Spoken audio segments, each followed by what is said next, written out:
మేము already add చేసాను. ఇప్పుడు అట్లా సిద్ధి వచ్చిందా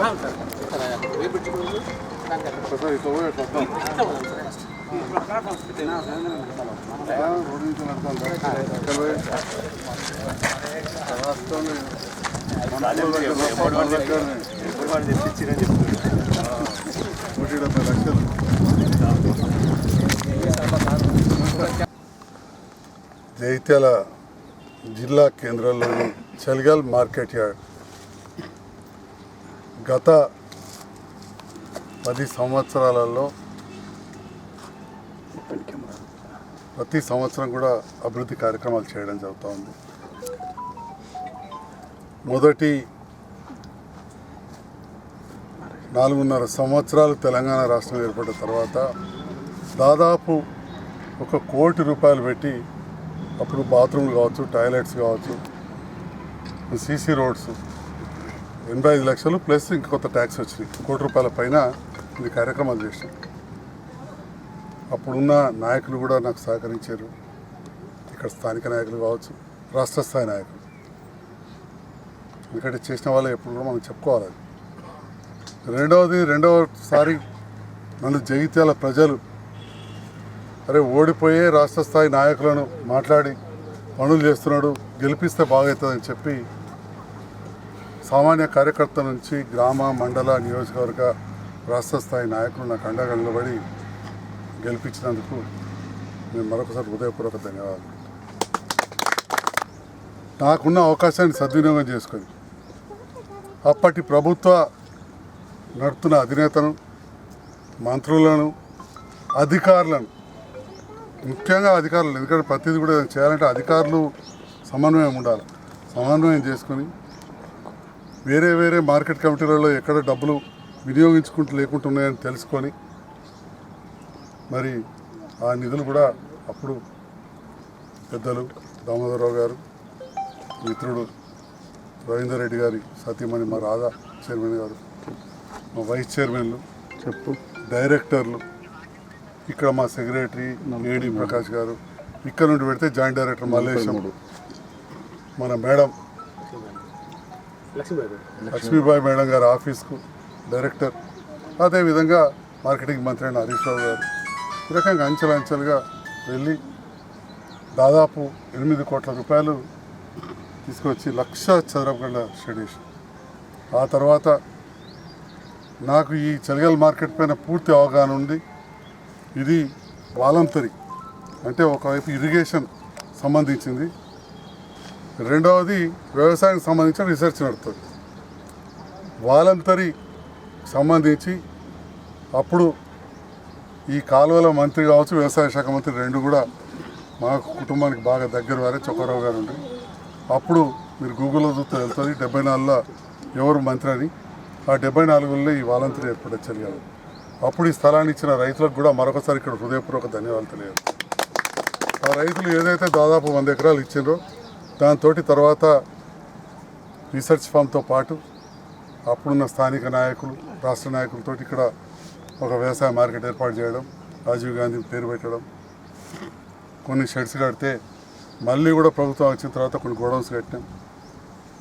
అదేవిధంగా ఈ ప్రభుత్వం వచ్చిన తర్వాత, ఎందుకంటే జగిత్యాల ప్రజలు నన్ను ఒకటి విశ్వసించారు, సంజయ్ కుమార్ అనేటోడు గెలిస్తే తప్పకుండా అభివృద్ధి జరుగుతుందని విశ్వసించి దాదాపు నియోజకవర్గం అంతా కూడా మనకు గ్రామాలలో కూడా పెద్ద మైనస్ కాలే, ఆడికాడికి ఓట్లు వచ్చినాయి ఎన్నో సమస్యలు. పట్టణంలో అయితే కులాలకు అతీతంగా మతాలకు అది కిలాగడ్డ కావచ్చు, మోతేవాడ కావచ్చు, చింతకుంట కావచ్చు, ఇస్లాంపుర కావచ్చు, హనుమాన్వాడ కావచ్చు, ప్రతి చోట కూడా నాకు మెజారిటీగా ఓట్లు వేసింది. ఎందుకంటే ఏకైక లక్ష్యం ఈయన ఓడిపోయినాడు పనులు చేయమని తిరిగాడు, గెలిచినాక అంతకు 10 అంతల పనులు చేయించాడు. చేయించిన మొదటి టర్ముకు రెండవ టర్ముకు జగిత్యాల నియోజకవర్గంలో ఖర్చు పెట్టిన నిధులు చూస్తే తెలుస్తుంది. ప్రభుత్వం ఒకటైనా కానీ నేను ఎమ్మెల్యే కాకముందు ఎమ్మెల్యే అయిందని తర్వాత 10 అంతల నిధులు తీసుకొచ్చిన ఆ విశ్వాసంతో చుట్టుపక్కల చాలా చోట్ల నాతో పాటు ఉన్న సహచర శాసనసభ్యులు ఓడిపోయినా కానీ నేను ఇక్కడ గెలిచిన. మరి ఇప్పుడు కొత్తగా ప్రభుత్వం ఏర్పడ్డ తర్వాత చాలామంది రకరకాలుగా మాట్లాడారు. నేను దాని గురించి మాట్లాడదలుచుకోవాలి. అది వాళ్ళ విజ్ఞతగా వదిలేపుతున్నాను. ఇవాళ ఇంతమంది ముఖ్య నాయకులు ఇక్కడ మా పితామహులు లాంటి ఎల్లారెడ్డి గారు, మహేశ్వరరావు గారు, దామోదర్ అన్న, సీనియర్ నాయకులు నారాయణ రెడ్డి గారు, రవీందర్ రెడ్డి గారు, జాన్ గారు, గంగన్న, ఇట్లా చెప్పుకుంటూ పోతే రెడ్డి, ఇంకా పట్టణ పెద్దలు మా జ్ఞాభూషణ్ గారు, వైస్ చైర్మన్, మిగతా కౌన్సిలర్స్, ఎన్నో గ్రామాల నాయకులు, మా సర్పంచ్ల ఫోరం అధ్యక్షుడు గంగాధర్ గారు కావచ్చు, అదేవిధంగా ఈ చుట్టుపక్కల గ్రామాల నాయకులు మల్లారెడ్డి గారు కూడా ఇప్పుడే వచ్చారు, అదేవిధంగా ఈ గాంధీనగర్ ప్రాంత నాయకులు చాలామంది కూడా ఈరోజు నాయకులు ఉన్నారు. అట్లనే మన మైనార్టీ నాయకులు, మన మ్యాంగో మార్కెట్లో ఇక్కడ వ్యాపారస్తులు అందరూ కూడా ఈరోజు నా వెనక్కి ఉండి మరి పనులు కావాలని అడుగుతా ఉన్న సందర్భంలో రాష్ట్రంలో వ్యవసాయ మార్కెట్లకు కొత్త ప్రభుత్వం వచ్చిన తర్వాత ఎక్కువ నిధులు ఇవ్వలేదు. దానికి కారణం ఏంటంటే మీ అందరూ రోజు పేపర్లో చూస్తారు, మాట్లాడదలుచుకోవాలి. పాతయే చాలా ఉన్నాయి అని చెప్పి ఆపారు. అయినా అటువంటి సందర్భంలో గౌరవ మంత్రివర్యులు తుమ్మల నాగేశ్వరరావు గారిని కోరి మన అధికారి, అఫీషియల్ అధికారి తను అబద్ధం ఆడితే నా ఒకరే వ్యక్తి చెప్తా ఉన్నాడు. ఇప్పుడు కొత్తగా వచ్చినాయి కావచ్చు, కానీ 52 పెద్ద మార్కెట్ యార్డులు ఉంటే రెండింటికే నిధులు రిలీజ్ అయినాయి.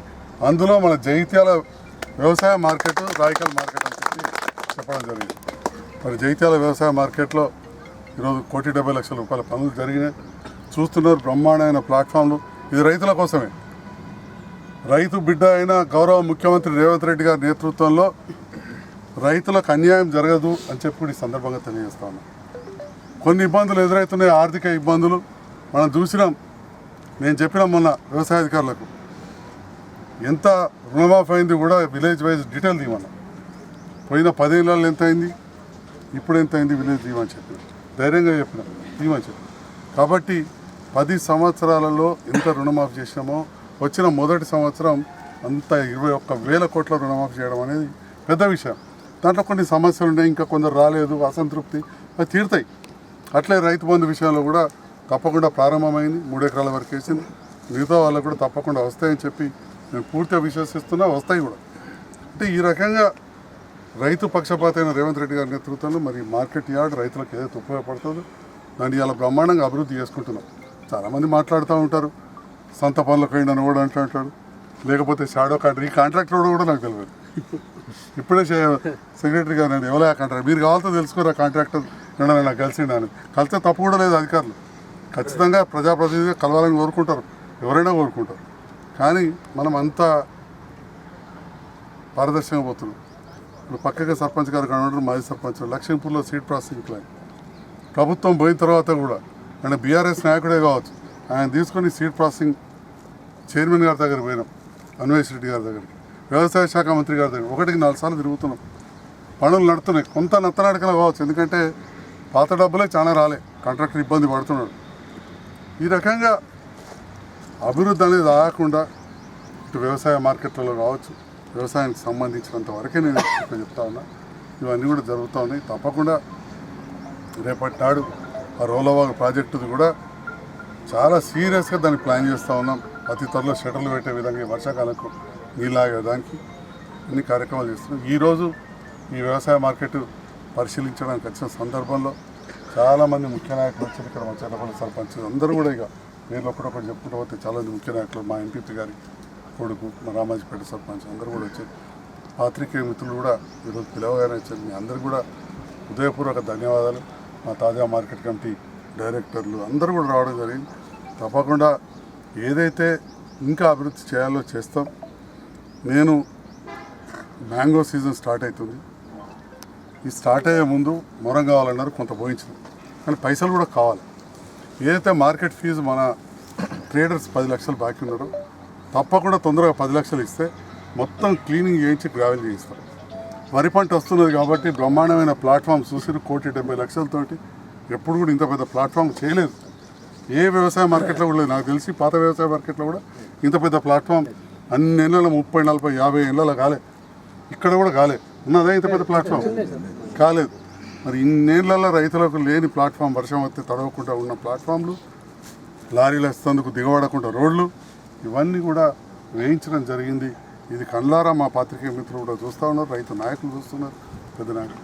మీరు కూడా దయచేసి రైతు నాయకులను ట్రేడర్స్ను కోరేది ఏంటంటే ఏదైతే మార్కెట్ ఫీజు ఉంటుందో మీరు ఇమ్మీడియట్గా కట్టేయండి, ఆ పనులు ప్రారంభమవుతాయి. లేదంటారా లైసెన్సులు క్యాన్సిల్ చేయించడానికి కూడా నేను ఎట్టి పరిస్థితుల్లో వెనకాడ. ఇప్పుడు మరి మళ్ళీ మాజీ మార్కెట్లో చైర్మన్ల దగ్గరకు పోయి నాకు పైరు కూడా చేయొద్దని కూడా చెప్తా ఉన్నాను. అందరికీ నమస్కారం.